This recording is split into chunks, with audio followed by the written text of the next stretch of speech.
Daniel was a book collector with a passion for the strange and obscure. When he stumbled upon an unmarked tome at a dusty corner of a second-hand bookstore, the promise of mystery was too enticing to resist.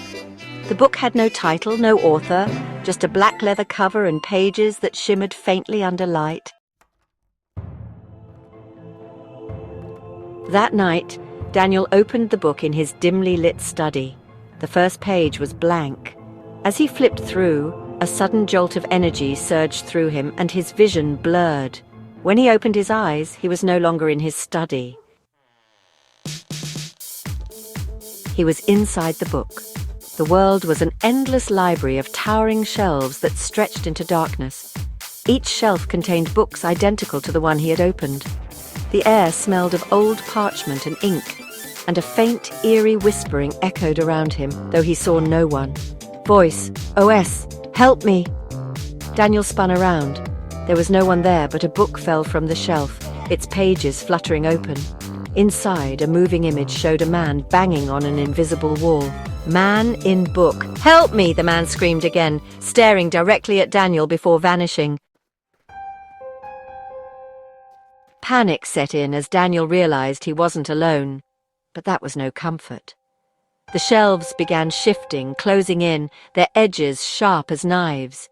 He ran, grabbing books at random, opening them to find grotesque scenes playing out. A woman screaming as ink poured from her eyes, a child clawing at a door that dissolved under their hands. Each book was a prison for another victim.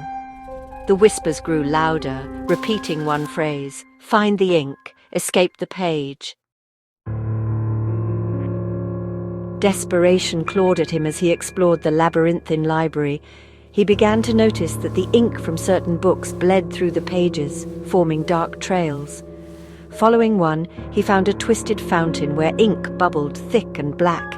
A figure emerged, a librarian of sorts, but grotesque, with elongated limbs and a face obscured by tattered paper.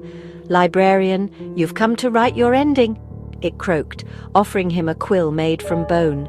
Daniel realized the truth. To leave, he needed to write his own escape. But the librarian added a condition. "Librarian, only one can leave. The ink chooses its sacrifice." The ink in the fountain rippled, showing images of his own world, his life, his study, the outside world he so desperately wanted to return to. But it also showed others trapped, their silent pleas for freedom. Heart-pounding, he dipped the quill in the ink.